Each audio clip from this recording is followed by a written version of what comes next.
Hello, third grade, and welcome to Unit 4, Lesson 4. This is the last lesson in your book, and it's titled Good Citizens. So as we start this lesson, we always want to look at our essential question and see, how do people affect communities? What do you think? So what are different ways that people affect or change their communities? Go ahead and write a complete sentence for that. And then in the words to know section, draw the symbol next to each of the words to show how much you know about the meaning of that word. So put a question mark if you have no idea what the word means, a triangle if you know a little bit, and a star if you know a lot. Your words are civility, conduct, volunteer, cooperation, and civic virtue. Once you've completed those, we're going to go ahead and get started reading our lesson. Lesson 4. Good Citizens. Essential question. How do people affect communities? What do you think? Being a good citizen. In the last lesson, you read about how Jill is a good citizen. She helped get a new law passed in her community. The new law will keep people safe. People in her community must obey the new law. Obeying laws is one way to be a good citizen. Good citizens can help people in many other ways. We can help others at home, at school, or in our communities. You will learn more about helping others in this lesson. Michaela has accidentally spilled her supplies onto the floor. Civility means showing respect and kindness. If you offer to help someone clean up, then your conduct shows you are kind. How does your conduct show civility? Quick check. What is civility?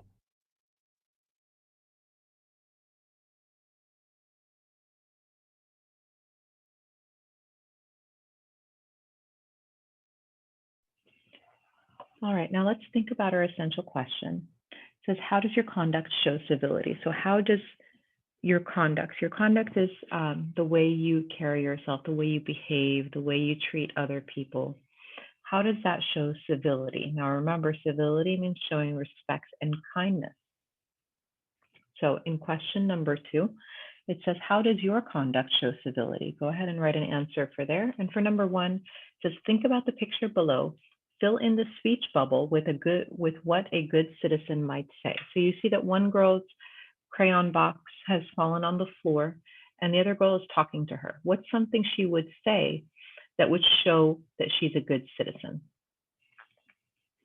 Once you've completed that section, we'll go on to our next page titled Responsibility. Responsibility. When citizens follow rules and laws, they are showing responsibility. You are responsible when you follow rules at home or in school. Some rules and laws are made to keep us and others safe. Andrew listens carefully when his teacher asks a question. He raises his hand when he knows the answer. Andrew is showing responsibility by following classroom rules. Jenna walks her dog in the dog park. She keeps her dog on a leash. Jenna is showing responsibility by following park rules. It is everyone's responsibility to follow laws in their communities. Quick check. What is one thing responsible citizens do in their community? All right, so let's think about the page that we read right now. So we're reading about being responsible. The bottom of the page, it says, look at the sign about skateboarding. Explain how this law keeps people in the community safe. Now, why do you think having a no skateboarding sign on the sidewalk would help keep people safe? Think about the people that might be there.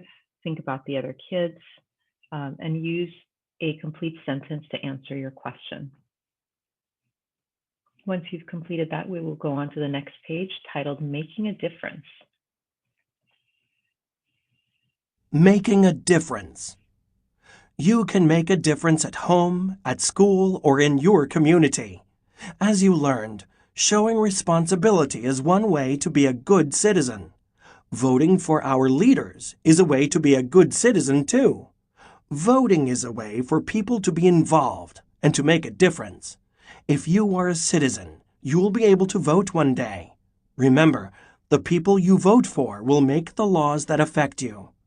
Another way people can be involved and make a difference is to volunteer. A volunteer is a person who chooses to do a job without getting paid. People can volunteer to do many different things. Volunteers clean up neighborhoods and parks. Some volunteers collect canned food for local food banks. A food bank is a place that helps people who don't have enough to eat. Quick check. What is a volunteer? All right, let's think about our essential question here. Our essential question asks, what is a volunteer? Now, from what we read, we know a volunteer is a person who chooses to do a job without getting paid. That means you're offering to help somebody for free. You don't want them to give you anything for it. You're just trying to be a good citizen. Now, on the side, it says underline who will make the laws that affect you. So in the first paragraph, we're talking about voting for people. And that last sentence I want you to focus on. It says, remember, the people you vote for will make the laws that affect you. So you're going to underline that sentence. Now, at the bottom of page 168, it says, make a list of ways you can volunteer. So what are different ways that you can volunteer in your community? You can get clues from the pictures. If you have ideas of your own, please list 3 different ways. And then we're going to move on to our next page. Maya wanted to volunteer to make a difference in her community. Read on to find out how Maya organized a book drive to collect books for a local hospital. First, I asked the principal if I could organize a book drive at school. Together, we decided our slogan for the book drive would be, "A good book is good medicine." Next, my friends and I made posters and decorated boxes. We wanted people to know we were collecting books for Children's Hospital. Finally, I sorted the books and took them to Children's Hospital. I made a big sign to say thank you to everyone who donated books to my book drive. Write how Maya feels about being a volunteer. Quick check. What did Maya do after she spoke with the principal? All right, our quick check question here asks, what did Maya do after she spoke with the principal? So here we're looking at the order of events. So we know first she asked the principal. The second box says, next, my friends and I made posters and decorated boxes. So that was what they did after they spoke to the principal.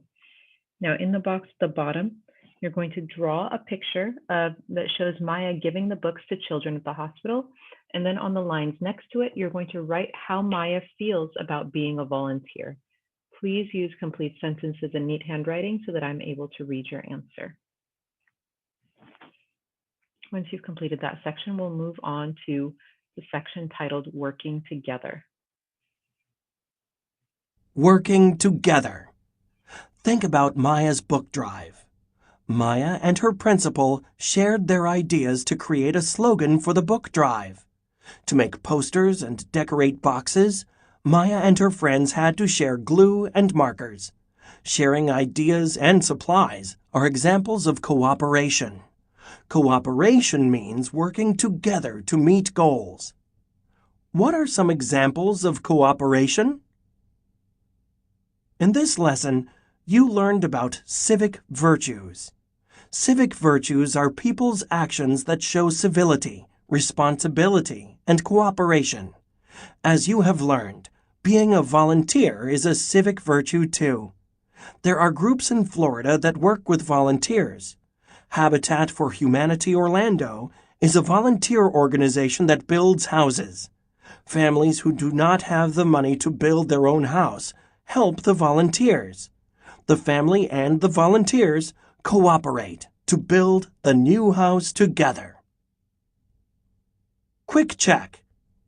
What is the effect of families and volunteers working together? All right, now looking at these 2 pages, we read about working together. I believe we skipped that bottom paragraph, so I'm going to read through it for you. Sometimes you might have a friend who doesn't want to cooperate. What would happen if Maya and her friends didn't share the glue and markers? That would cause a conflict or a problem between two or more people. Teachers and parents can always help to solve a conflict. Sometimes a compromise or agreement can be made to solve the conflict.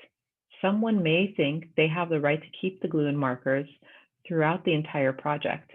They have a different opinion than you. A teacher can help you reach a compromise. Now, at the bottom in that web, we're going to fill in the word web to help with different examples to help us understand what and how people cooperate. So what it means to cooperate and how people cooperate. So take a look at that first paragraph. Find clue words that help you understand how people cooperate.